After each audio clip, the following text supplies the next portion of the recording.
Ok, bonjour les secondes pro. Donc du coup, je vous avais demandé de faire un exercice. Donc là, je vais vous faire la correction. Je vais faire la question 4. Les trois premières questions étant été faites sur la vidéo. Donc voici pour la question 4. Alors pour la question 4, vous deviez forcément commencer par tracer la fonction f. Pour ça, il fallait commencer par faire le tableau de valeurs. Donc voilà, moi je vous propose le tableau de valeurs suivant. Donc du coup, j'ai choisi pour x des valeurs allant de moins 3 à 3, séparées d'une unité à chaque fois. Et donc du coup, il ne me reste plus qu'à calculer, ça vaut combien, les images. Donc ici, on a moins 14, puisque pour avoir ce moins 14, je dois faire moins 3, je dois faire 3 fois moins 3, ça va me donner moins 9, moins 5, ça va me donner moins 14. Pour avoir celui qui va être en dessous de moins 2, je remplace x par moins 2, donc je vais faire 3 fois moins 2, c'est-à-dire moins 6. Moins 6, moins 5, ça va me donner moins 11. Ainsi de suite. Donc ici j'aurai moins 8, ici j'aurai moins 5, ici j'aurai moins 2, ici j'aurai 1 et ici j'aurai 4. Et une fois que vous avez fait ça, ça va vous donner, bien sûr, ça va vous donner en fait les coordonnées des points à placer. Donc là, je sais que mon point A, il va devoir avoir moins 3 en abscisse. Donc je vais venir pour placer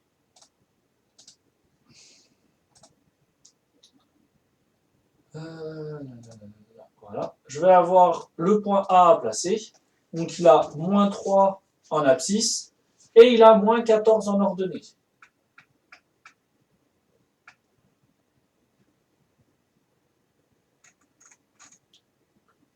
Moins 3, moins 14. Ensuite, je vais donc avoir mon point B à placer. Mon point B, c'est moins 2, moins 2, moins 11. Moins 11, donc moins 2 en abscisse, moins 11 en ordonnée, il sera là. Mon point C, ce sera moins 1, moins 8. Mon point D, ce sera 0, moins 5. Mon point E, ce sera 1, moins 2. Donc 1, moins 2. Mon point F, ce sera 2, 1.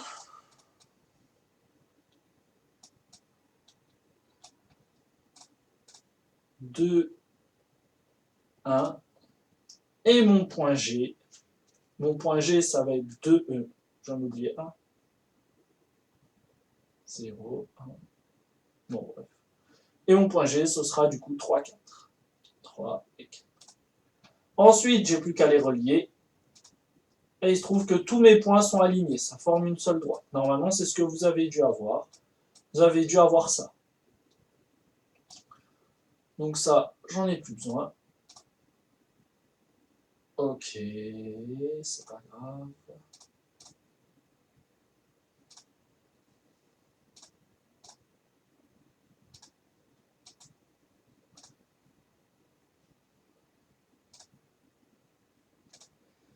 Alors, on va remettre le graphique. Voilà.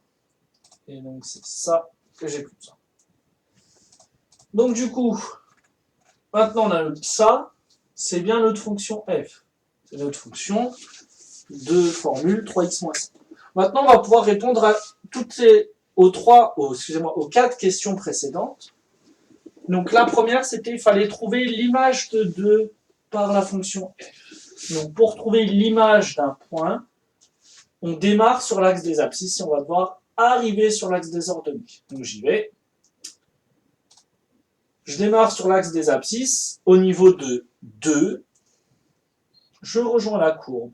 Ça me donne le point ici qui existe déjà, c'est le point F. Je regarde, il a combien en ordonnée? C'est 1. Et du coup, l'image de 2 par la fonction F, ce sera 1. Donc ça rejoint ce qu'on a trouvé dans la première question. Deuxième question, je vous demandais de calculer f de 3.